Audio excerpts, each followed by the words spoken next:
Hey there, Druid. Cheers! Hello! Cheers, guys. What do you all think of the new intro? We decided to use that music that we commissioned for the YouTube videos, and we figured out a way to make it work during the stream starting. Since I mean, it's not like it's that hard, right? So Yeah. we should have done it a long time ago. What do you all think? Tell us what you think. Either in Discord or in chat, whatever you want to do. But my goodness, Or message. we're back for another amazing Friday with Bandwidth and Banter.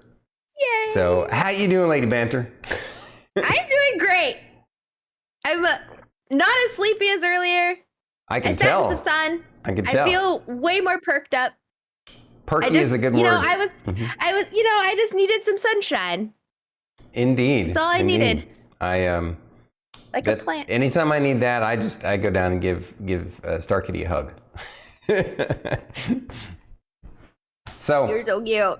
what's going on with you, Druid? Ready for some Bandwidth and Banter today? Yes. What a great interview we had last week. Oh my gosh. Yes. Such a precious. I know. It was such an honor, as always. As always, I'm always so thankful for everybody that shows up and wants to hang out with us and talk to us. It's just such an honor. Yeah, Divinely Cursed. I'm so glad that you found him through Artology and stuff, and yeah, super cool. Good. So good. Today we have a very special guest star, right?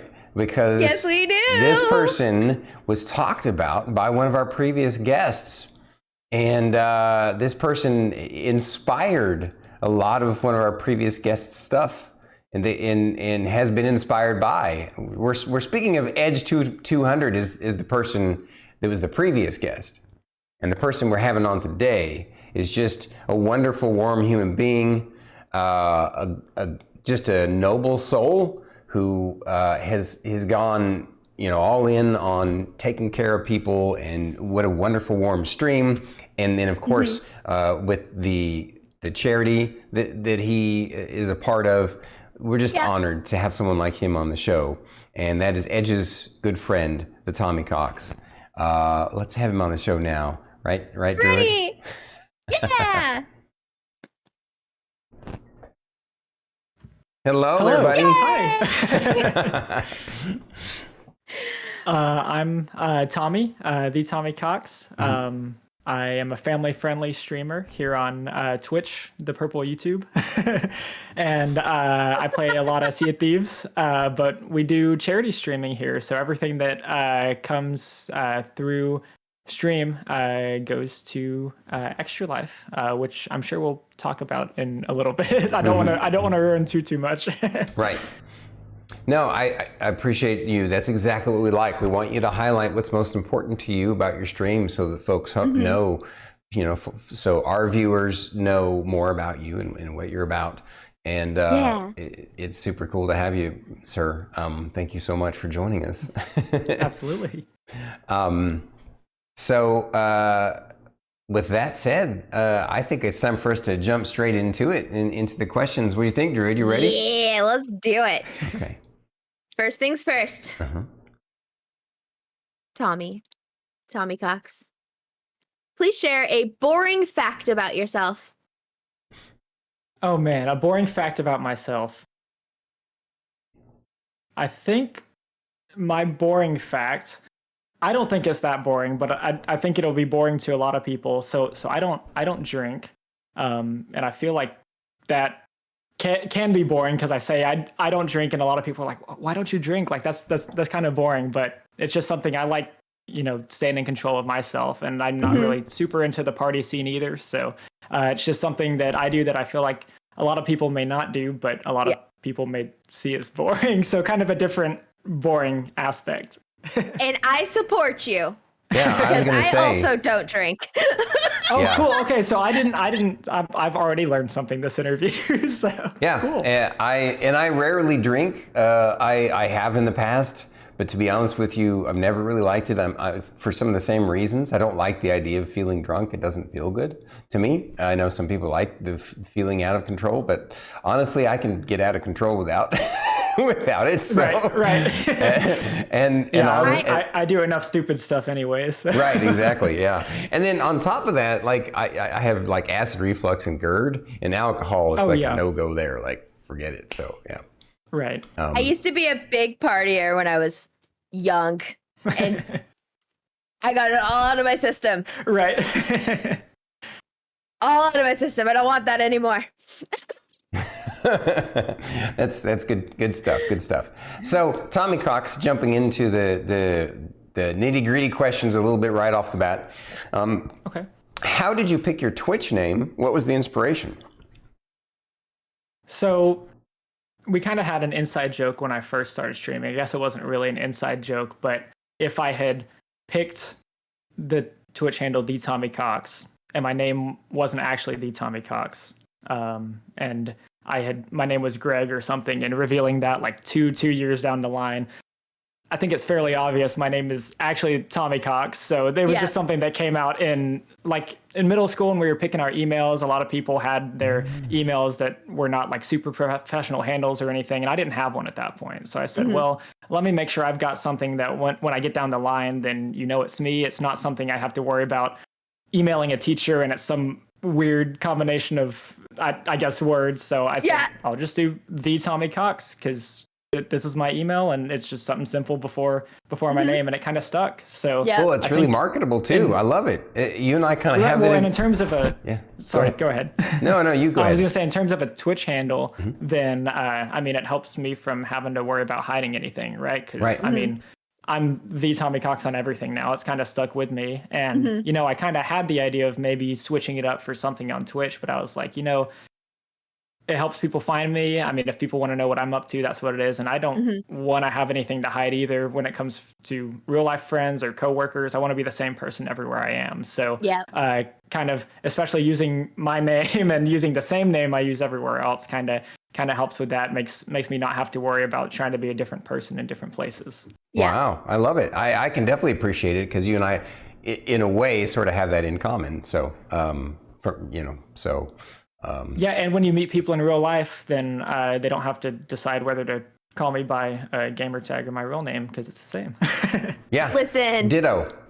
What's so funny you say that is because one of my IRL friends that will like call me by my gamer tag or like my Twitch and all of that on Twitch and stuff. We were hanging out in real life and they actually called me by Druid IRL. And I'm just like, I've done it. I have ruined it. Yep. He said it does say IRL, but I know. Okay. What D&D class do you consider yourself to be in real life? Oh man, so this is the one I heard on an interview before, and I actually had a little bit of time to think about it. So I played D&D a little bit in high school, but not enough to really, really super get into it. But I think if I had to pick, I would say a bard. Now, I have the piano behind me, and I've got a bunch of musical instruments laying around the house, but I would actually pick bard because, and I know probably people in chat that may know me IRL would know I make noises like all the time. I'll be going around somewhere doing something, I'll just be humming, or I'll just be making whatever kind of sounds. Yep. I mean, just kind of to bring a little positivity or to fill the silence. So I felt like bard was a pretty good choice just for that reason. And then I'm sure the piano and the other music stuff doesn't hurt. The music helps. Yeah. Right. Sure. For a bard, yeah, music. I love that answer. That's perfect. So here's a question I thought long and hard how to craft to be a little interesting. So, the Tommy Cox, have you ever had a situation where you shared something really smart with someone and they asked you, so you think you're a rocket scientist? And you answered, why, yes, I am. So, unfortunately, I don't think I've had the specific circumstance pop up, although you hear about it all the time, right? So, for those of y'all that don't know, I do. Ed said I've been saving it. I see that over there in chat. But so I graduated in aerospace engineering. So I do aerospace engineering for a living. So that's something that's kind of like I don't really talk about too much on my stream, just because it's what I do for work. So when I'm streaming, I'm not on work.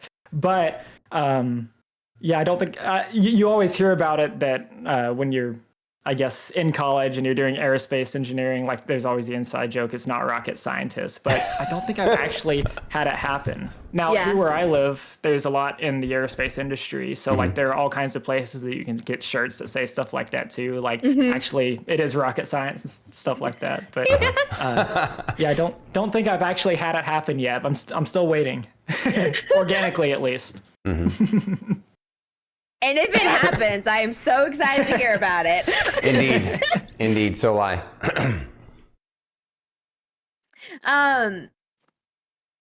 How long have you been playing video games for? And what was your first video game you ever played? Let's see. So I've probably been playing video games, I mean, probably most of my life. My earliest memory with video games, my first console was the Game Boy Color, and that came out, actually released probably around when I was born, but my dad picked up a couple at a garage sale with a couple of the early Pokemon games. So my first game was Pokemon Yellow, and that really, I still play Pokemon to this day. So that's like kind of what formed my love of video games and Pokemon. But I remember always having trouble, like Pokemon Yellow, you start with Pikachu, and as a kid, you don't train up the whole rest of your team or think about what you're doing. So I'm getting to these places where I can't do anything with my team because I've got one Pokemon that's overpowered and the rest of them can't do anything. So I remember always having to get my dad to beat all the hard ones for me. But I was handheld for quite a while, and then the PlayStation 2 was the first non-handheld console I had, and Kingdom Hearts was another really early gaming memory that I've I guess kept dear to this day. I still talk about Kingdom Hearts and love it. So yeah, awesome. I also yes did the same thing with Pokemon Yellow. Yep, that's awesome. I remember I caught one of the three legendary birds because I didn't know there was anything special about them. So I to this day, that one's still my favorite. Articuno is the only one I ended up catching, and all right, so my question is kind of tough for me because it was shared by people in your inner circle, and so I'm not even quite sure I understand the question itself, but I'm going to ask it the way it was given to us. So here we go. Oh no. Who is Meg and why is it done? Who is Meg and why is it done? So this is a Sea of Thieves. I guess an inside joke. So we'll be in Sea of Thieves. You have the Megalodon, which is just a giant shark. If you guys aren't if anyone's not familiar with the game, but when you kill the Megalodon or really any of the animals in the game, then you get a piece of raw meat from the Meg or whatever animal it is, and you can cook it on your stove. And when you cook your meat, when it's well done, or I guess it's fully cooked, then it regains more health in game than if it was raw or if it was overcooked, which you can also do. So I guess it originated one day when we were cooking Megalodon on the ship, and when it was fully cooked, someone said Meg's done. And that's how it started. And now every time we cook anything on the ship, we say Meg's done. And usually it ends up meaning Meg is very well done and burnt and spicy and about to set the ship on fire. That's great. I should have known. It's not just Meg. It's all everything is Meg now. Everything is Meg now. I know enough about Sea of Thieves that I should have at least understood this. I honestly, surface level. I had a feeling that was the case when I saw the word Meg in there. The first thing that came to mind was, well, I don't think they're talking about like a woman named Meg, like Meg Ryan or anything. My first thought was Megalodon, maybe the shark, but I'm like, I like the phrasing of the question. That made it more interesting. Who's Meg and why is it done? Literally copied and pasted. Yep. Can you tell us about your precious fur baby. Yes. What's her name? My precious fur baby. So when I moved out of my family's house, I guess I'll start, with before the current fur baby. My family, we've always been a one cat family. So when I moved out, then my family had one cat, and she was a gray tabby. Her name is Chico, which I guess means boy in Spanish, but she's a girl. And she was just hilarious, just like a rag doll. She would flop down the middle of the floor, feet up, belly up in the air, didn't care about anyone stepping on her or anything. So I was always like, well, I'm obviously going to have a cat because I've had a cat my whole life. Yeah. And was looking at moving out, and I said, well, I'll probably end up getting a cat eventually after I move out, no rush or anything. I closed on my house, and I think within the week, I had adopted a cat from a local rescue, foundation. She was a second cat I went to go visit. Her name is Norma, and there's a backstory behind the name. It sounds like a grandma name, which I feel like is good for a cat. Yeah. But, Sure. When I adopted her, I was watching a TV series called Cheers. So I had never heard of Cheers before. Somebody in my stream recommended I should watch it, and I said, okay, I'll binge this one while I'm in the process of moving and don't really have too much to do. But Norm Peterson is one of the characters in Cheers, so I named her after Norm. So when she walks in the room, we can all say Norm like they did in the TV show. Yeah, that's so cute. But she is almost 2 years old. She is probably a good bit heavier than she should be at her age, but it's okay because she's spoiled. And every time she visits stream, then I give her a treat from her little bag that I've got up here.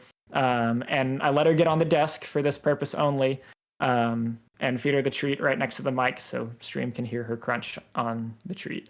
That's awesome. Little treat ASMR. And there she is. The special delivery. Someone got you. She's like, threw her wait. in there. She's a little shy. Yeah, she got yeeted. Come here, babe. I'm gonna open the door so she can get out, but I'll come show her to y'all. Hang on. All right. Yay! Look at the And almost organic. This is Norm. But yeah, she's not quite as laid back as Chico. She doesn't love most other people or other animals or other sounds or anything. When she's met other cats, she's been the instigator of all the hissing. But I think she was a good one. Look at the baby. Oh, she's really pretty eyes. She looks nice now, but when it's time to go to bed, she's just running all over the place. Oh yeah. Oh, that's awesome. And now we'll see if she sticks around or if she. So what she likes to do, she'll run in here and she'll hop up on the keyboard and she'll be ready for a treat. And when I give her the treat, then she will just leave. She'll leave. This is what I wanted. That's literally same thing with my bird. She's like, I'm gonna only be good until you hand me that treat, and then I don't want nothing to do with you. Literally, that was me today. Happened today. Well, now that the cat has made her dramatic exit and given you back to us, we'll switch gears a little bit. The Tommycox, sir, please tell us what drew you to Twitch. So I've been around on Twitch for a little while, and I don't remember if it was. I know I was on Twitch in college, but it probably stemmed from earlier than that.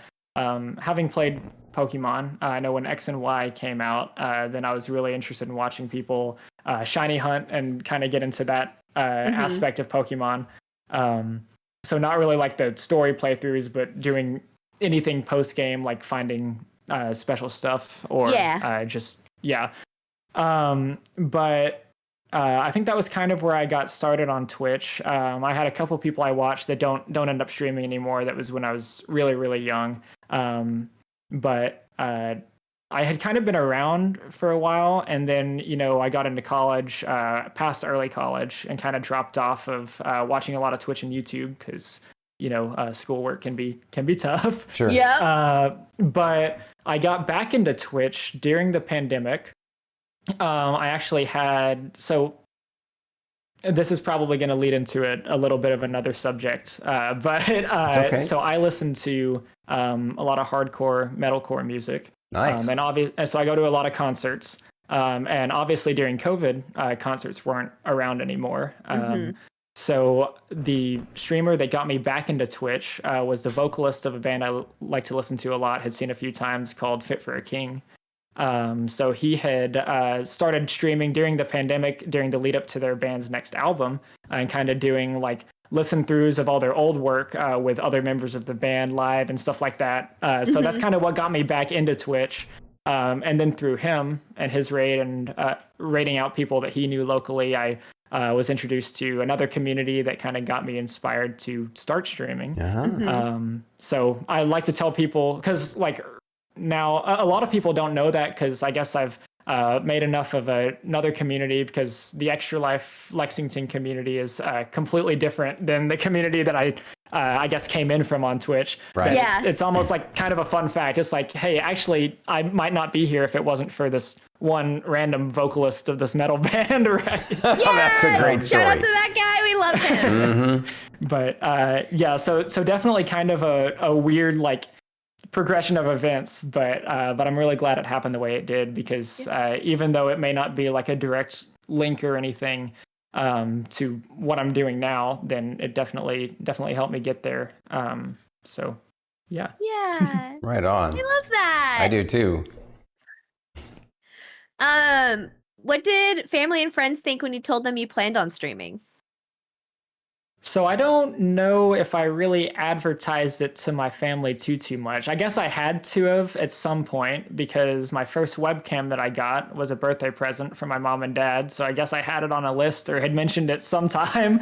Yeah. But I don't know that I really talked to too many IRL friends about it at first. I think I just kind of said, I'm gonna do this, and I'm gonna do it just to have fun, and kind of see where that takes me, right? Because you don't want to advertise it, and I mean, there's a lot of fine lines when it comes to self promo, even if it's not like something in another streamer's chat. But even like, I didn't want to advertise myself to a lot of IRL friends that may or may not care about the same kind of games I play, or may see it as something else. So I said, I'm going to do it for fun, and I'm going to see if I can build a little bit of a community, and then kind of see where it gets me. But since then, I mean, obviously my social medias are the same, so it ends up making its way there one way or another. Yeah. But everyone has been super supportive, and same with my family. Actually, when I started streaming, I lived in my parents' house still, so my mom got to make a couple appearances on stream. Oh, that's cool. And she tended to like it a lot, and I know they're still kind of trying to figure out what all is going on. But my grandma last year, when I was doing our big fundraising stream for Extra Life, she made an Extra Life donation because I had posted something on my Facebook about it, and commented below on it on Facebook. She said, "Hey Tommy, I see you," because she could see me live on stream. But I just thought it was funny, because like, I guess still kind of trying to figure out how it works. But yeah, everyone's been super supportive. That's awesome. And that is great. I mean, I've got a lot of IRL friends, even from college and from high school, that like, I mean, I played Pokemon with and talked to about a lot of the games I play now. And then Sea of Thieves wasn't quite in play when I was in high school and college, so that's something a little bit different that hopefully people enjoy, or I can at least let people know about, even if they weren't familiar with it. So. Right. That's great. Thank you for so that. cute. It is adorable. And yeah, like I said, it's kind of hard to hide if your username is the same as it is on everything else. Indeed. That's kind of why sure. it's good to not really have anything to hide, right? So. Yeah. Yep. I can see that for sure. Tommy Cox, what struggles did you deal with when you first started streaming? So when I first started streaming, so I guess I talked about this a little bit at the beginning, how I do charity streaming. So everything that comes into Twitch is all for charity and all for fundraising. And at the beginning, it was a little tough because you start streaming, and I think probably every streamer probably struggles with it at first. Like, okay, you start streaming and you make affiliate and stuff, and you can see, you know, all the revenue that you may or may not end up getting. You can see your viewers, and you say you're doing it for fun, but that number always sits in the back of your head and can start bothering you, and so on and so forth. So I ended up turning my viewer count off a few months in, even before I started charity streaming. But that helped me so much, because just like even if like I was doing it for fun, right? Having that concurrent viewer count number down in the corner, no matter how accurate it may or may not be, just would always sit in the back of your head. So you'd say, hey, I've got one person here watching me play Mario. I don't really need to say anything because they may or may not be watching, or it may just be me. So, but yeah, turning that viewer count off and trying to make content because it's fun and trying to have fun is I think what really helped me out. Awesome.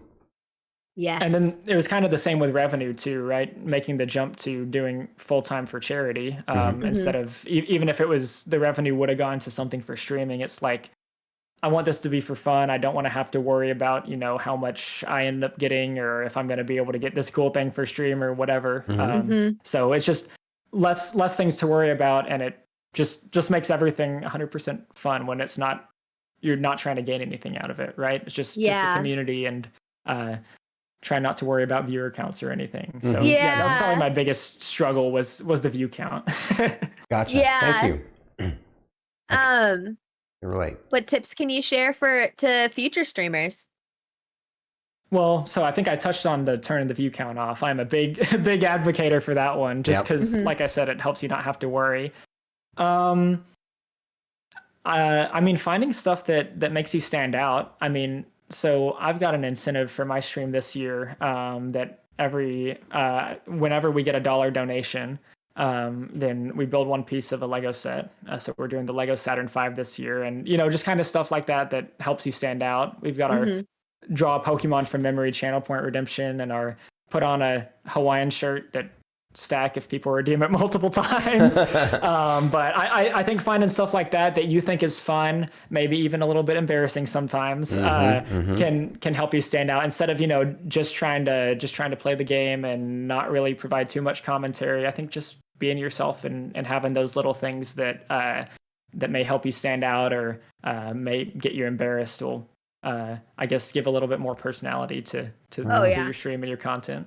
When you say Lego Saturn V, are you referring to like the planet, literally, or what? I'm just curious. So the Saturn V was the Apollo rocket that took us to the moon. Right.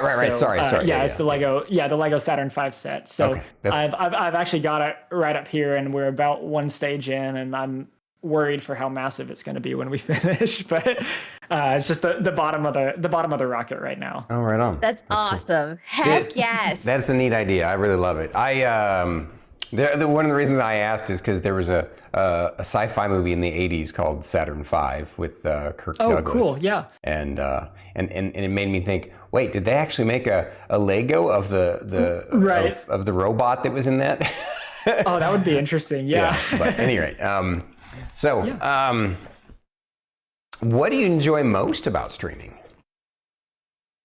So I think the answer probably has changed since I started, right? When I started, I would play games before I streamed, right? So like I was in it for the games and to kind of share my experience for mainly new Nintendo games and indie games too at the beginning. And while I still enjoy that, I think my primary enjoyment from stream recently has come from Sea of Thieves, and I guess making more friends either on or off Twitch, but on the game, right? And then having kind of that community, or that group that, Edge and Captain Teriyaki and I play every single Thursday, and we've never met each other in real life. So I think that's a lot of fun. It's just having a couple people to play with, and even if it's off stream, right? Talk about stuff off stream, or play some Sea of Thieves on stream, and just, you know, have some banter back and forth, and then meeting new people on the seas that, you know, may not have had a friendly encounter on Sea of Thieves yet is always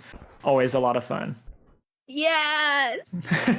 That's awesome. It really surprises me how many people we run into that say, you guys are the first friendly people we've met. And it's like, how how is that possible? But what? That is, yeah. I mean, I guess it lends itself to multiple play styles, right? So. Yeah.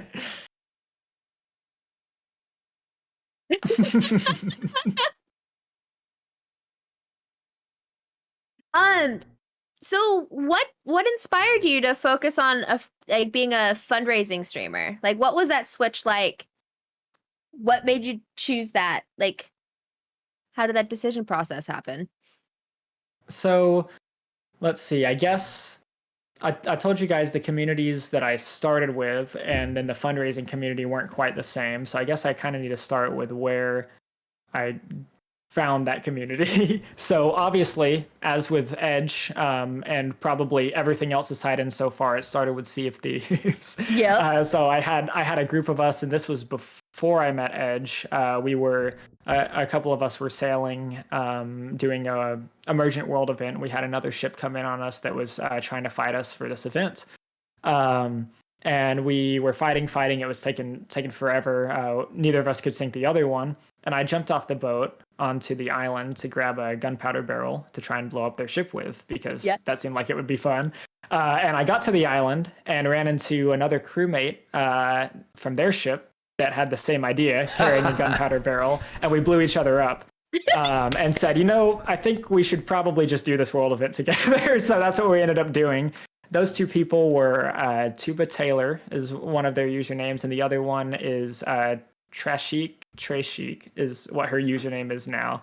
But we met each other on Sea of Thieves, and that was kind of where my integration to the Lexington Games for Good fundraising group came, although at the time I had no idea. So I got a raid a few weeks later from a new streamer that I see in chat now, a new streamer at the time named Spicy Meat Brawl. Raided me, had no idea who they were or who they were, I guess who they heard about me from, and they heard about me from Taylor and their little group.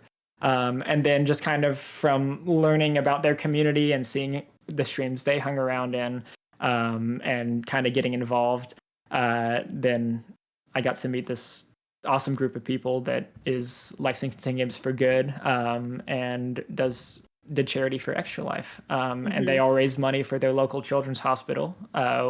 And I kind of said, I'm doing this for fun anyways. Like, yeah, I put a few of the Twitch paychecks toward like a mic and a webcam and to do stuff, but I said I don't really have anything set that I'm putting this to. And if I have a stable job, then the local children's hospital can probably do a lot more than I can with the money, and it gives me one less thing to worry about if I'm always thinking about the next upgrade or something. So that's kind of what got me into it. And then of course after that year's game day and seeing how much fun all of them had together streaming for 25 hours, then it was like, this is something I think I want to do. So yeah, I'm with her on that one. 25 hours. That's amazing. Wow. So congrats, guys. Yeah. 25 hours. Holy crap. I can do it as long as you don't mind me. That was my initial reaction too. Yeah. I can do it as long as people don't mind watching me sleep. Not 25 minutes, 25 hours. Yeah. It's a whole lot of hours. That is a lot of hours. Yeah. So many hours. Congrats. That's awesome. So, Tommycox, please tell us how you and Edge 200 were recruited by the Hit Crew stream team. I think we kind of also might have a little bit of that question. So when we, I guess when I first got the invite, it was like a month or two ago. So this was very recently. We had just finished a Thursday night stream, and I was gonna go on vacation, I think the next day or maybe 2 days later. So I was like, okay, this is my last stream for a little while. And I'm sitting on the couch, I think after that stream that evening, and I see something pop up in my email that I've got an invite from it, and it says Hitbo TC has invited you to join the Hit Crew. And I'm like, I've never seen any kind of stream team invites, so I don't know if this is legitimate or not. So I'm looking at it, and it's like from Twitch, and like obviously, like I know who the owner of the stream team is, right? Like he's one of the big family friendly Sea of Thieves partners. So it's like, this is like I'm just like trying to connect the dots in my head. Like, what happened? How does he know who I am? Yeah. I think I've gotten one raid from him before because the partners like to raid smaller streamers on drops days. But I just like, it came completely by surprise. So naturally, the first thing I did was take a screenshot and send it to Edge and say, what am I supposed to do? And so Edge is talking to me a little bit, and we're just like, what does this mean? And then Edge says, uh-oh. I said, what does that mean? And he sent me the same screenshot back that he got the same invitation. Wow. So I think they had some recommendations internal to the team. It's an invite-only team, so that's kind of what made me excited about it, because it's not like a huge team. It's like a kind of a small community that everybody kind of stays tight in with. But yeah, I think we kind of aren't 100% sure where the recommendations came from. I mean, we're really thankful they did. Yeah. We knew other people that were on the team, but it came out of the blue. But it's been really cool to be able to be a part of it so far. Hell yeah. Congratulations, you guys. You guys definitely do deserve it. Yeah, you guys both deserve it. Congratulations. She keeps stealing my words right out of my head. I was going to say the exact same thing. Congrats. You deserve it. You guys earned it. And believe in yourselves. We believe in you. Well, yeah, and like I said, I was about to go on vacation, so I'm like, I've got a week to plan for this. And Edge says, I'm supposed to stream tomorrow, and it's going to show up on my stream if I accept it. So it's like we're trying to figure out how to stagger the announcements and not ruin it for each other, and what we're going to do for like the announcement. But we ended up making it work, and I think that fell on our basically what we called our 2-year anniversary stream. Yep. Nice. Like 2 years of me and Edge meeting each other on the seas. So we just made a big event for it. Fantastic. No, I remember popping into you guys' chat that day. Right I on. like popped into both of you guys, and I was like, super cool, guys. Right. Anyways, congratulations. You guys are rock. Yeah, thank you. What's the letter of the day? I think that depends on the day. I guess that was obvious. I don't know why. I think I'm looking at chat, and I think Meats claimed the letter of the day is O. So we've got multiple commands in chat on stream, and this. I'm trying to. I guess the first one was O. I had seen a video that somebody had meshed together a letter of the day video with something that obviously was not from Elmo's letter of the day on Sesame Street, and thought it would be fun. And like I said, I listened to a lot of hardcore metalcore, so I had one song by a band called For Today that does like a big like breakdown that's in the song. Yeah. So I said this would be really funny to combine this with the letter of the day with Elmo. So that was the first one. Now we've got a variety of letters and more planned, but basically all of them say the letter of the day is, and it's Elmo, and then it transitions to something that is somebody saying, like Y or E or O, but is not quite the same. Oh yeah. So that is marvelous. I think one of my favorites I did, one of my friends I met at the beginning, he's Gladbaggy on Twitch, had this bit where I guess he would yell Luigi's name, and then it turned into Ouija, and then it just turned into E. So I've got multiple clips of him just screaming E, and that is our ! E command, is the letter of the day is, and then he's just him just screaming E, trying to kill people in Splitgate. So. That's hilarious. That is epic. So it's the kind of thing that you'll come in on, and it's like, what is like just have no idea what's going on. It's like I promise it started as something relevant, but it's like at this point it's just it's okay, because it's just this chaos. Is the color blue. Like I get it, But you like to pretend that you hate the color blue thing, but I do. I like to pretend. Do you feel like you can call yourself or consider yourself to be a master of Sea of Thieves now? I probably wouldn't think so. I mean, so from day to day, I guess every time I play, and especially when we get into PvP encounters, actually probably a lot of times when we don't get into PvP encounters, I end up learning something that maybe I could do better, or maybe I shouldn't do in the future, right? Edge and I think, have been notorious for finding gunpowder barrels and saying, yes, we are absolutely not going to let anything happen to this when it's on the ship, and then it inevitably ends with the ship up in flames. So I think as I still learn stuff, I mean, even if it's a lesson I should have learned, like years ago, or if it's, getting into a PvP encounter with people that are a lot better than us, or maybe almost evenly matched with us, then it's really easy to kind of have those takeaways and say, okay, this is what I should have done better, right? It's like, okay, maybe I'm okay on cannons, but I need to get better on steering the ship or maneuvering the ship, right? So I definitely think there's a lot I could learn. And also, we're not done with all the commendations yet, so we can't start playing the real game until we finish all those. I get it. I get it. Yep. What is your favorite game that you have played on stream other than Sea of Thieves? Oh, okay. So I think you guys actually may have gotten a little bit of a sneak peek at this one before. I guess I saw a bigger streamer playing this game.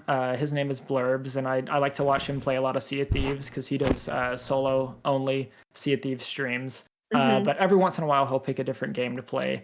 And he was playing one little indie dungeon crawler. And I said, this looks really interesting. And I've heard the name before, but I'd never seen any gameplay. So I watched a little bit of it. I said, actually, I'm not going to watch this anymore because now it's on my wish list and I want to stream this and play it blind. So the game is called Death's Door. And I picked it up, and I guess I played it last year.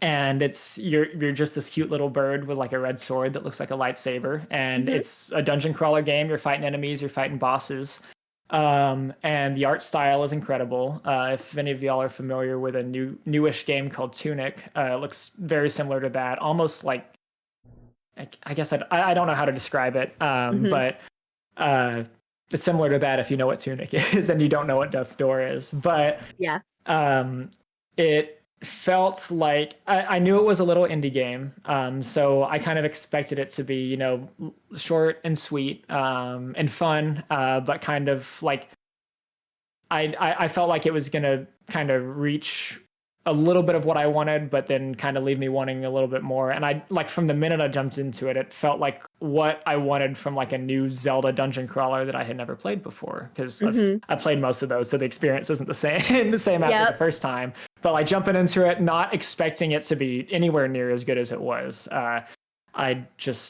fell in love with it. Every time I would boot up for stream and was not playing Death's Door, I was like, kind of wish I was about to be playing Death's Door.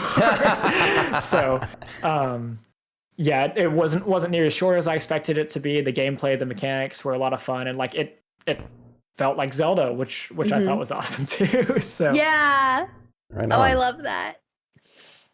Switching gears a little bit here as we start to move into the last few questions of the interview. This is one that I know Druid wishes she had got this question because it speaks to her heart. How do you like your coffee, and what's your least favorite roast? Oh, okay. This is a good question. I was wondering if I was going to get any coffee questions. Absolutely. I am on this stream. We will get coffee questions. I'm pointing that way. I saw you guys with your mugs, and I was like, I should have made a cup before. I didn't, but I do not handle a lot of caffeine well, so it's probably good that I didn't make another cup today. Mine's empty. I just did it for the pose. And mine has. I would have believed you if you said it was full. So the way I prepare my coffee, so I guess I wasn't really into coffee really at all in early, I guess in grade school at all. And really when I got into college, I wasn't really into coffee, but as most people do, I started getting into it in college out of necessity. So I had a somebody I knew in college that started roasting his own coffee beans and thought it would be fun. And I said, coffee is something I would like to get into. I said I kind of don't want to drink it just for the sake of it being caffeine, contrary to most college students. I said I kind of want to have fun with it, right? So I don't want it to just be like an energy drink. So I said, I'll pick up some beans that you roast, since that's about as local of a roaster as you can get, right? You're supporting somebody that's working on their hobby, and I said I'm going to try and do it right and do manual brew. So instead of just it being a routine of hitting a button and then here's my hot bean juice that gives me energy for the day that I don't really enjoy, right? I said, let me try and let me try and have a little bit more fun with it. So I picked up a French press, was where I first started. And I said, it gives me a routine in the morning. It gives me more stuff to experiment with, right? Like brew temperature, grind size, different coffee beans. And then as I kept getting farther and farther into the rabbit hole, then I moved from the French press to, I think the next one I got was an AeroPress, which is a little portable coffee press through a paper filter. And then after that was the Chemex and the V60 and other pour over variations. So I will do a pour over every morning, which I probably spoil myself with, but at this point it's kind of part of the routine, right? It's something fun to do.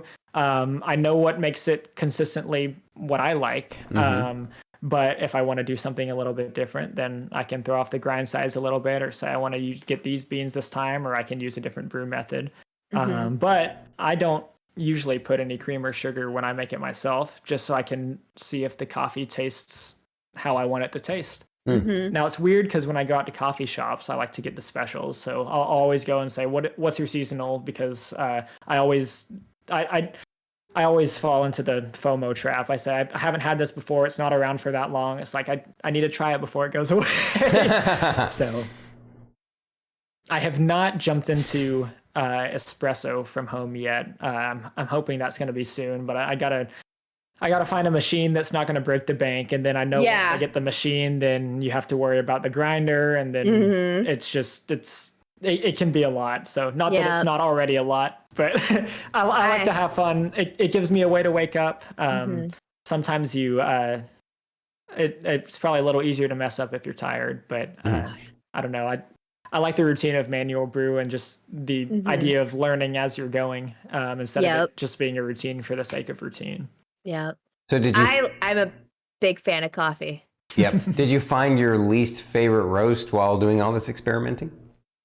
So I think at the I think I did. So at the beginning, when I first started getting into coffee, when I was home for the summer from college, I picked up a bag of beans from Starbucks. That was a Sumatra, just because I knew that was their most popular. And I said, okay, I'll try this. It's something a little bit different. And that is a very, very dark roast. And I think as most people that can probably do pour overs can tell you, pour overs are not really in the dark roast family, I guess. It's not quite what it shines at. So maybe for French press, you get a dark, oily, full body cup with the metal filter. But for pour overs, the light roast and the medium roast, like fruity tastes come out a lot more. So I'm not a huge fan of dark roast, just because I like the pour over, the paper filter, and a clean cup a lot more. And I feel like just those fruity and floral flavors pop out a lot more with the style of coffee I like. So I know a lot of people, I don't want to step on anybody's toes, because I know a lot of people like dark roast and French press and everything, but it's just okay. not my thing. That is okay, because you know what? I despise blonde roast. I despise it. And that's okay. And that's okay. Like, we all have different favorite colors, likely, and so why would we be upset by somebody having a different favorite color? Well, there are some coffee snobs out there that would just be like, "How dare you not appreciate the full body of the Sumatra in the." Well, but then in the same vein, right? I mean, I say it's my least favorite, but also, like, if you go to Waffle House and you get a cup of coffee, like, sometimes that's just what you want. So it's not something I'm never gonna drink either. So as long as it's good.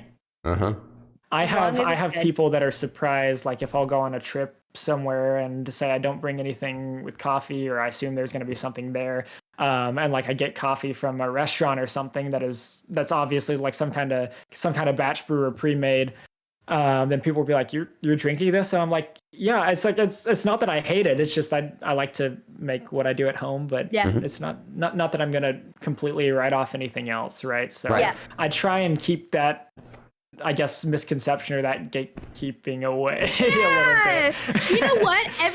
I just have to say, every once in a while, diner coffee just hits the spot. We all know Right. it's Folgers. We all know it's Folgers. But it just hits the spot sometimes. Right. Well, yeah. It's like if somebody at work has like a pot that they made that's Folgers, and they say, "Hey, do you want some coffee? I've got some extra." I'm not going to be like, "No, I don't want free coffee."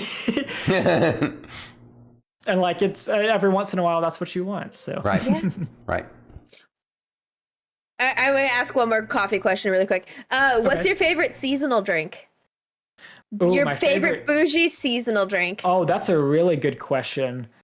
I'm not sure. So I don't buy into a lot of the pumpkin spice latte hype, but I will say when I've had them, they've been really, really good. So it's not something I have super frequently, but like we've got a local shop and it actually just closed, but one of their seasonals in the fall was the pumpkin spice latte, but they called it the best PSL in town. And I think it was the best PSL in town. It was really, really good. Yeah. I'm trying to think if I can remember any other good seasonals. There was a summer one that I had at a local shop down the road, and this one's still open. And they would do, a lot of coffee shops do Americolas, where you've got like your bottle of, I guess, Coke or Mexican Coke and your lime, and then your, I guess, your espresso or your Americano that you combine them with. But they had a coffee soda that was, they made behind the counter, and they would, I think they would pull a shot of espresso.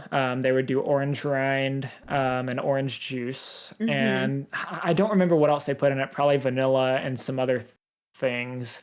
But me and a friend tried it just because we saw it on the menu. We hadn't had it before. And we said, let's see what this is. And like you could taste the coffee taste, but like it didn't seem like it was coffee. And it was, it was really good. So. Interesting. Yeah. Interesting. Man, that's fun. I want to try coffee soda. I know there's a cold brew. I think it's cold brew concentrate with lemonade is one that we had in our college town. I don't remember what they called it. And that was a really, really interesting one. I had never heard of lemonade and coffee before. And like we had to try it for fun. And it was like, this is pretty good. I kind of have to be in a mood for it, but it's interesting. That one I can't get behind. I've tried it. I also, I am so sorry, but I cannot get behind the olive oil in the coffee. I am so sorry. I can't do it. I've tried. I don't think I've ever had that one before. I know people will do like the butter in their coffee too, like the bulletproof coffee. And it's like, I don't know that I want to know. I don't know that I need to know how far science goes there. Yeah. Listen, if you are constipated, you can put olive oil in your coffee and it will help you. But I just have to say, I'm so sorry, but I cannot do the olive oil coffee. I've tried so hard. I can't do it. I've genuinely tried. I don't know if I've heard of the olive oil in coffee before. It's the oleato. Interesting. Yeah. No, I mean, it wouldn't be something I would expect. Don't do it. I mean, do it once if you're curious. Ask for a sample at your local Starbucks. But that's. I feel like that's a trap. Does Starbucks serve that? Okay, I was just making sure. I didn't want anybody to run to Starbucks and say, "Let me get a coffee with olive oil," and then be like, "Are you kidding me?" No. It does sound like she's trying to trick you. Speaking of tricking, what's the next question? This is a real drink. No. This is a real drink. We'll take your word for it. All right, that's interesting. Yeah, I hadn't heard of that one. No, that's really interesting. It's wild how many different kinds of, I guess, add-ins and coffee drinks that are out there now. Listen, people have gotten like bored. I swear. I'm like, go try a pour over. Take Tommy Cox's advice. Try a pour over. Definitely do a medium roast. Give it a shot. Stop putting olive oil in it. Please. All right, we're switching gears. What is... Because I could probably talk about this for 20 more minutes. Yes, you could. I'm in the same boat. We're going to move on. Because I'm a barista. Right. So I could talk about this forever. Anyways. What is the weirdest sleeping dream you've ever had Oh man, I don't that you're know if willing I to have- share? I don't know if I have a good answer for this one. So, I mean, usually recently, when I sleep, I usually don't dream. So I know I used to when I was a kid, and I guess every once in a while I'll have one. But I tend to like I'll wake up and like maybe when I'm sick or something, right? I'll be dreaming something and I'll wake up and I'll be like, that was a weird dream. And then like I'm trying to tell somebody about it later in the day. I'm like, I had this weird dream, and it's like, hang on, I had something I was going to tell you about this dream this morning, and now I can't remember what it was. I don't remember the dream. But I guess the most interesting kind of one I can think of, and I know everyone has like the falling when you wake up, right? So like regardless of if you're doing something in the dream and you fall off of something high and you wake up and you're on your bed and you're like, it feels like I just landed here, right? Or you fall down the stairs and you wake up in your bed and it's like, I'm really glad that didn't go any farther than than I thought I was going to. But I don't know that I've got anything specific that I can remember. But most nights it's just either I don't dream or I don't remember what it was. I also don't dream at all, or I don't remember them at all. Finally! Thank you. I feel seen. Yep. You're not alone. Heard. You're not alone, Druid. You're not the only non-dreamer in the world. So, Tommycox, how long have you played the piano, and do you have a favorite song to play? And would you mind playing a few bars? I hope I have this set up to come through on audio. If you don't, it's okay. At the very least, just the question was, I added that at the end. We didn't actually have that on there, but I saw the in the background. Snuck that one on there. Yeah, well, I did. I know Norma was on it earlier, and I could hear it through my headphones, but I don't know if you guys will be able to hear it. But so I started playing piano. So my mom played piano when she grew up, and obviously she doesn't take lessons or anything anymore. But she knew a little bit, and she really liked it. So I was the first kid. So when I was 4, my mom said, "You're taking piano lessons," and I said, "What if I don't want to play piano?" And she said, "You're taking piano lessons." So I said, "Okay, I'll try and learn piano." And we had one in our house, so I was like, "Okay, I've got somewhere to practice." And that was when I was 4. I took lessons up until I was a junior in high school. Wow. And then senior year, I did not because I was busy with schoolwork and AP classes and everything. So I was very classically trained. That being said, I was never really any good at sight reading, which I'm sure a lot of other music people can relate with, at least at some point in their music career. But when I stopped taking lessons, I always wanted to get a little bit more into improv, and I don't think I got anywhere really near there. But I started, kind of branching off from learning classical music and stuff to trying to play more by ear. So that's kind of what I do now. And I mean, I went off to college for 4 years. I had my keyboard there, but didn't have a lot to really play or a lot of time to practice. And same now. I feel like I should practice, and I usually don't. It usually just stays here, and every once in a while I'll play it on stream. But for stream, we do have. Usually, I try when people give subs or when people raid. Actually, my alerts on stream are me playing the piano to various different tunes. Most of them are. I think, most of them are. All right, on. That's cool. But I try and do it when people do raids or subs as like kind of a live one too. But if you guys have ever been over, you guys know our mascot is Clippy, the little paperclip helper from Windows. So the one I like to play when people raid is the Windows logon sound. So that's usually what we do. And can y'all hear that? No.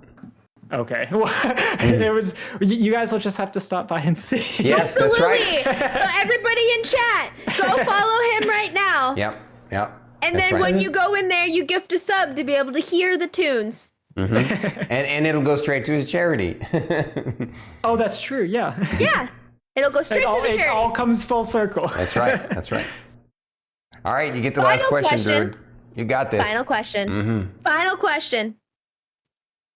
Which one is superior, cake or pie? Oh, which one is superior, cake or pie? So I really, really enjoy key lime pie. But that being said, I might have to go with cake. Ooh. Just because usually any kind of cake I see, I'll be like, no hesitation. It's like, okay, yeah, I'll get this or I'll try it. If it's chocolate cake, if it's vanilla. Red velvet is probably one of my favorite desserts of all time. Darky loves not red that I velvet. dislike pie or anything, but usually, if you've got a dessert spread and you've got different flavors of cake versus different flavors of pie, I'll probably steer toward the cake. I don't know if I can give a reason for it. That's just I guess how it is. I like your answer. You know what? That's unique and It was it's a honest. well thought out. Authentic. So thank you for those amazing answers to those fun questions. I'm glad that we had some questions that you would spark your interest and know. So guys, this is the Tommy Cox. He's amazing and he's wonderful, and obviously just a warm soul and cares about entertaining you guys. He's a true bard. So yes. you better get over there and throw a coin to your Witcher's best friend here. Yeah, absolutely. Yeah. So we shared his Twitch link. We shared the Extra Life and the Lexington links. Go support, guys. Yes. If you got a little extra spare change, please go support. It's amazing. Right. We appreciate it so much. This is the part of the show, though, where we're going to open up the floor to folks in chat to ask some questions. And Tommy Cox, while we're waiting for some of their questions, if you have any questions for us, feel free to shoot them our way. Oh, this is the part I really didn't think about. No, you're okay. You guys. It's okay. You're You don't okay. have to have Because any. you know It's what? just a. I do have one quick question that we didn't add to the regular question, so Yeah. I'm going to ask it now, Right. really quick. Is there a keg in the crow's nest? Usually.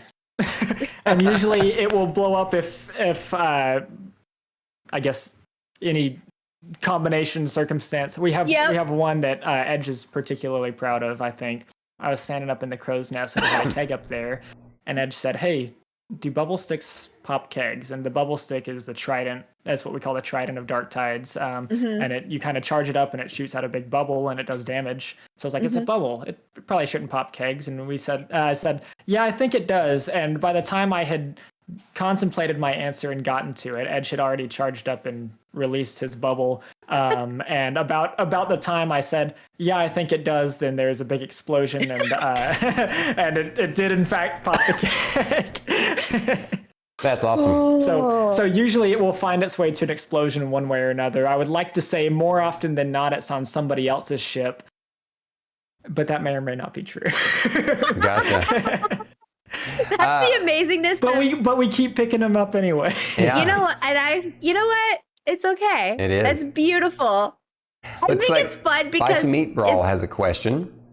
Tommy, will you ever play Fortnite? So this is a good question. A couple streamers I first got started with on the smaller Twitch side outside of the streamer I got into Twitch with played Fortnite basically full time on stream. So I have probably racked up countless hours watching Fortnite streams and still probably have little to no idea what's going on because I usually watched it, to talk to the streamers and to listen to what they were saying, and like it was just all kinds of chaos, right? And it was people I was part of their communities with, so it's like, yeah, there's Fortnite in the background and listen to all the conversations and stuff. I have said that maybe one day, I understand Fortnite is a free day game, but maybe one day I'll download it if they add Wallace and Gromit skins. I said that's going to be my criteria. So if I can play as Wallace and Gromit, then I'll download Fortnite. I'll pay for the skins too. I don't know where it came from, but I think I just said it one day and it was like, okay, this is the hill I'm going to die on. This is the level. This is what has to happen, and I fully support that. That is amazing.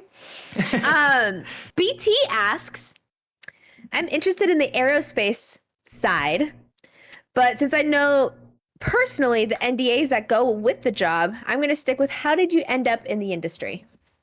So I think a lot of it is the area I grew up in has a lot to do with the aerospace industry. That probably isn't the main driver, but it helped a lot. I just got delivered some tea. But thank you.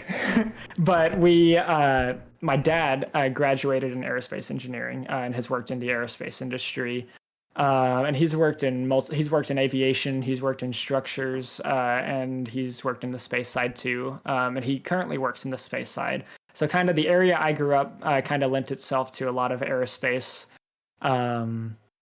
I guess a lot of the aerospace industry. There's a lot going on here, there.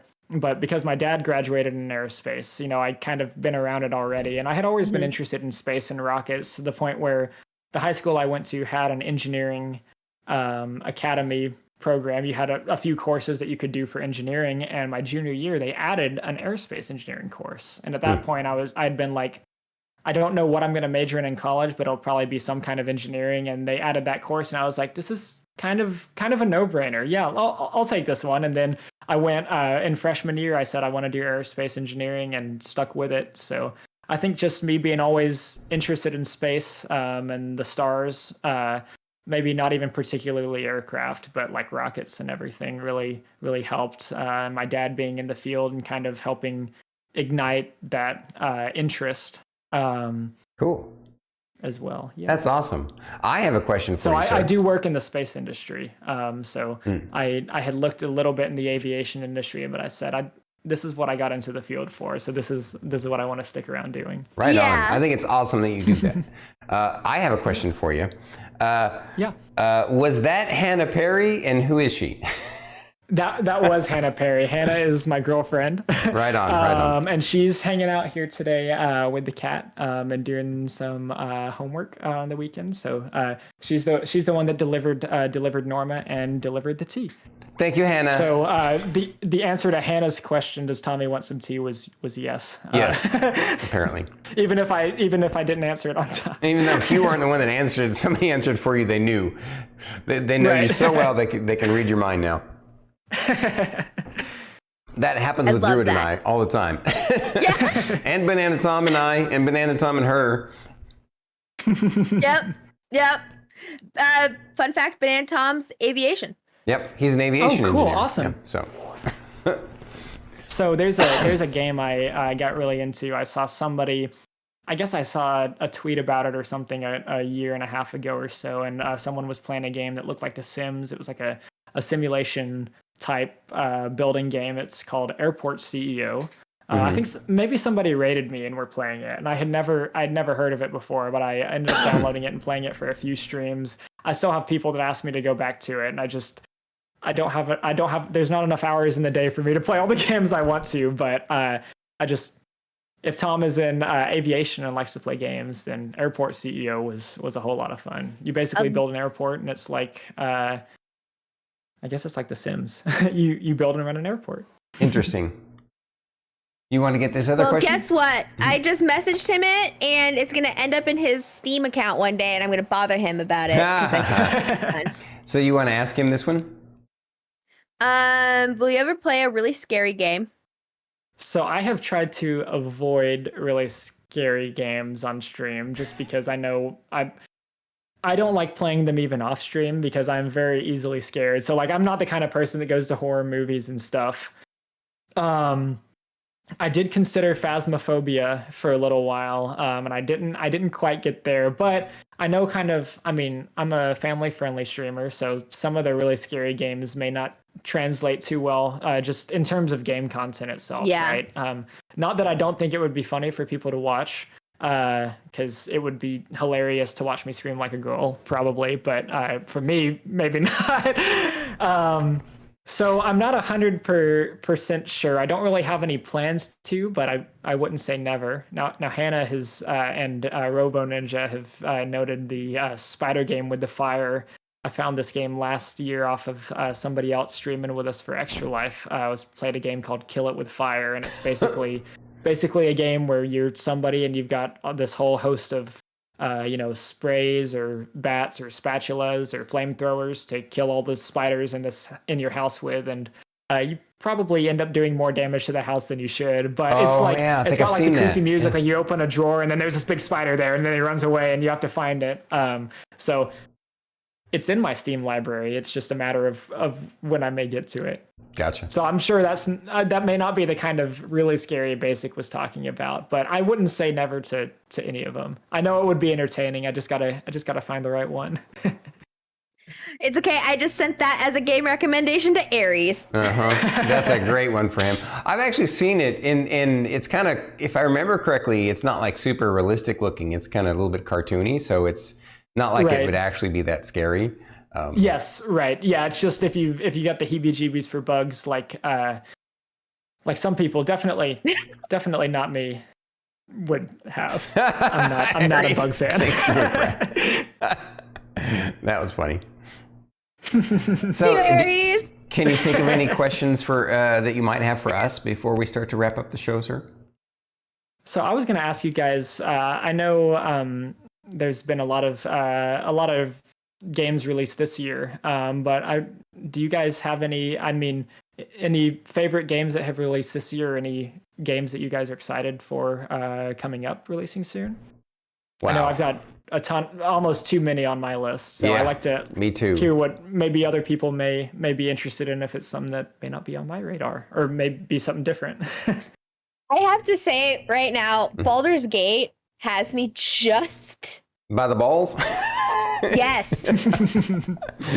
It really does. It is so good, but I'm not streaming it. It's just I'm so excited. It's such a good game. It is. But I'm also I've heard so much about Baldur's Gate, and I have seen very little gameplay, but the amounts I have, it's looked very interesting. It's so much fun. Yep. It's so much fun. Yeah. And it's so much fun to watch people stream it too. And it's got me. That game's got me. That's the game. I have to admit, I feel the same way. I will name two things that I'm excited for. Is the one that we're already playing, Baldur's Gate. I've been playing those kinds of games since those kinds of games existed on PCs for a long time, and it's always been my first love in PC gaming is isometric or even first person with the turn-based combat. I just adore it. But also there's another thing that I'm excited for, and it's actually not about me playing a game. I'm excited to watch the gamer Aries play Starfield this weekend. I am so excited. I've been watching a few other streamers, like Bashaby was streaming it today, but I'm super stoked about watching Aries. And Tommycox was too? Yep, that's right. Tommycox was. I was literally watching him and Bashaby at different times, just switching back and forth between the tabs, or I had them on two different monitors. And so I got a message from Canuck Hoser about one of the parts I got to, one of the early bosses that I fought and went through shoot first, ask questions later, right? He said he got to it last night, and he went, and I guess he speeched his way out of it. So he talked him, and I guess diplomaticism, that was longer of a word than I expected it to be. He talked to him and I guess convinced him that he didn't want to fight and he shouldn't fight. And I was like, I didn't even consider that as an option, right? Like, I've just been going around shooting everything that moves. So it's like, maybe you shouldn't do that in a Bethesda game, but yeah, it's you just said the side by side, and I was like, man, how cool would it be to see like two people at the same point, like in the game, see how they react to the same set of circumstances and tools that you give them, but do something in a different way. Right. Yeah, that's what I've been really enjoying about watching like Baldur's Gate video, like people playing Baldur's Gate, because I'm just like, wait, there was a path there? How did I miss that? Yeah. Or you could make that choice and that would happen? Oh my God. Right. Wait, if you could cast like the double jump spell thing and you could jump your whole party across, then like there's a whole thing to do. Right. What? Like it is so good. Yeah. It's so good. I love that it's setting a bar of quality that needs to be set for the rest of the game industry. Right. Yep. I'm so excited for everyone. Everyone has games to play. Yes. So let's see. Do we have any other questions, chat? Or Druid, can you think of any other questions for Tommy? I do. Mm. I do, actually. I'm stuck at, I can throw a goblin at a goblin. I can throw a goblin and a goblin. You can just chuck goblins at So people. is this friendly fire? Yes, it Now is. that, I'm going to have to steal. That is really good. Is this friendly fire? What is your favorite type of rocket? Like, My do you have a favorite? Yeah, that's a good Type question. of rocket. Oh, that's an interesting question. So I mean, obviously, we're building the Lego Saturn V, and that was the first rocket to get us to the moon. Mm-hmm. So I mean, that's kind of that's a strong contender.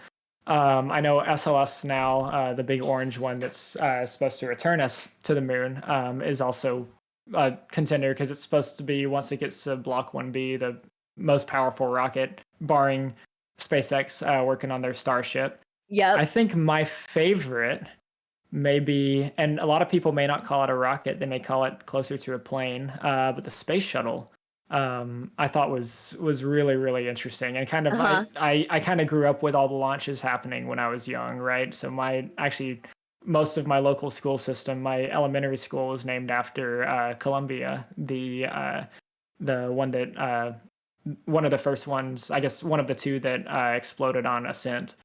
So just kind of that had a lot of influence in my younger years, but also kind of it being parallel staging instead of the bottom of this big rocket dropping off and then the middle dropping off and it being something else. It's like it's a plane that we strapped on a big liquid fuel tank and a couple solid boosters, and those parts fall off, but you get up there and it still looks like a little space plane.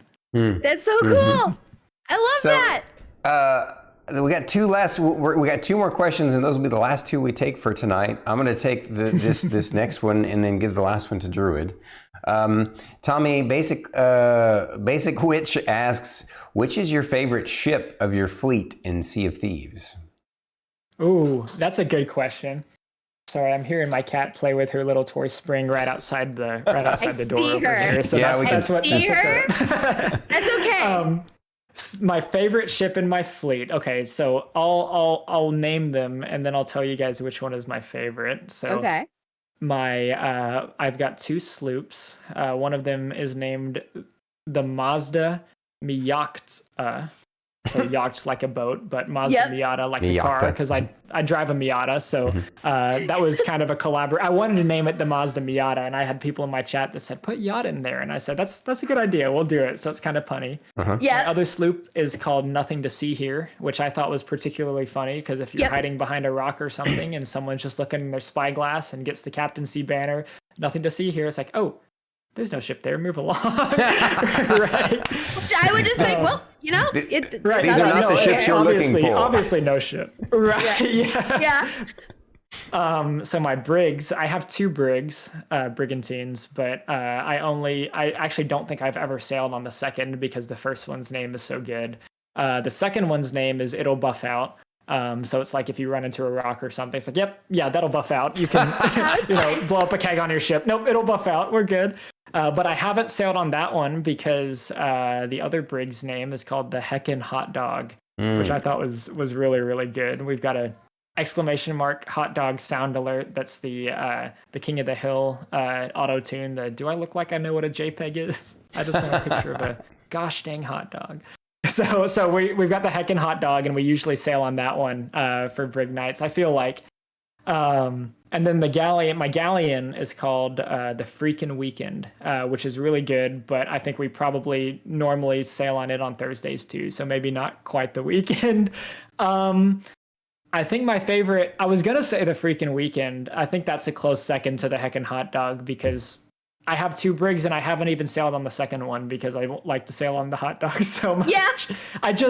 I want to see another streamer or pirate's reaction when they spyglass a brig coming in hot to them and then the banner pops up and it says the Heckin' Hot Dog. Just like, what does this even mean? You just see a clip one day randomly somewhere, and it's like somebody going, "Who names their ship the Heckin' Hot Dog?" And you're like, "Me, I do," and everybody Everybody in my community loves it. That's right. But yeah, it is that new captaincy feature. It is really fun to see all the creative ship names people come up with. We've really enjoyed seeing some most we wouldn't have even thought of. So it's kind of another another spot of creativity and personalization. I love it so much. I'm gonna sneak this last question in. I'm so sorry. I'm just gonna sneak it in. Nope, it's there. It's yours. Which is your favorite Oreo flavor? Oh, my favorite Oreo flavor. So in college, I like to get all the limited edition weird Oreos. I think I still kind of look for them, but I haven't found a lot of them super recently. This is going to be probably a weird one. My favorite was probably the root beer float Oreo. I think that was when I was in high school or middle school. Is when I didn't know that existed.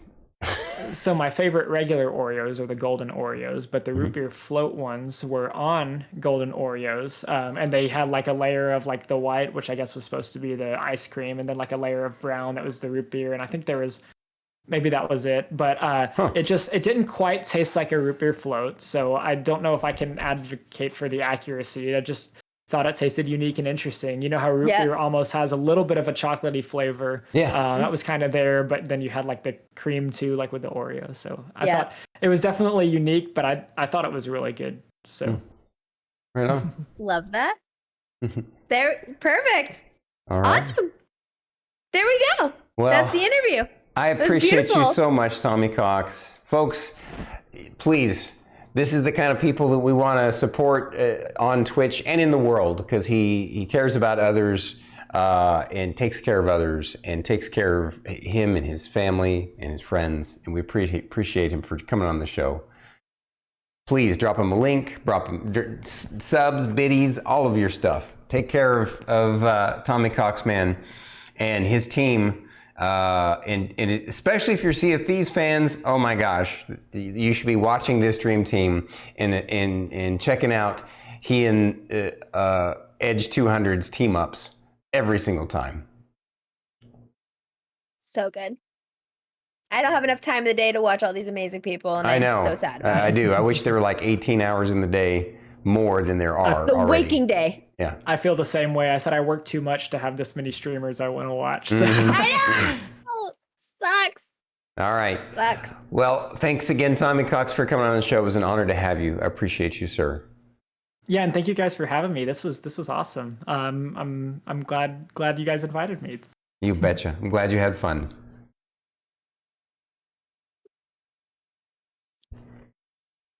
Wow. That is so awesome. It's so cool to have been able to have Edge and then Tommy Cox on. I wish we had kind of been able to have them on sooner, closer to each other. We need to work on that a little bit in the future, I think.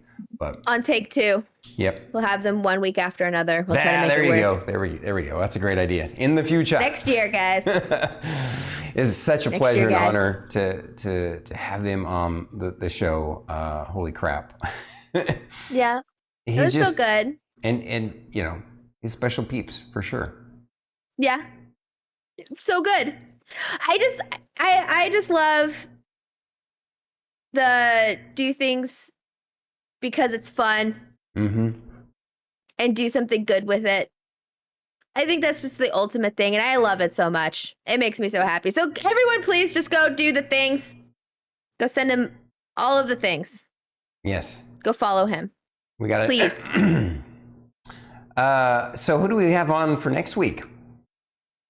Is that what you were looking up? I was trying to look that up to double check that I have it right in my head. Oh wow, it's SOT Teddy. SOC Teddy. Wow. So SOC Teddy. Share with the folks a little bit of his background in relation to you know. SOC Teddy is the reason why Fate got into streaming, which is the reason why I got into streaming. Yeah. So if it wasn't for SOC Teddy, we wouldn't be here. We owe him a lot, and so I'm super happy we get to highlight him on the show next week. Oh my God. Very exciting. He's an IRL friend, man. I'm super stoked. Fantastic. I'm so excited. Well, that's it, guys. Thanks for joining us again for another amazing episode of Bandwidth and Banter. We appreciate you all supporting us and supporting the folks that we bring on the show. So be sure to check us out again next week, and check out our other streams. That's all we got. That's it for tonight. Yeah. You guys have a great weekend, okay? Goodbye. Goodbye.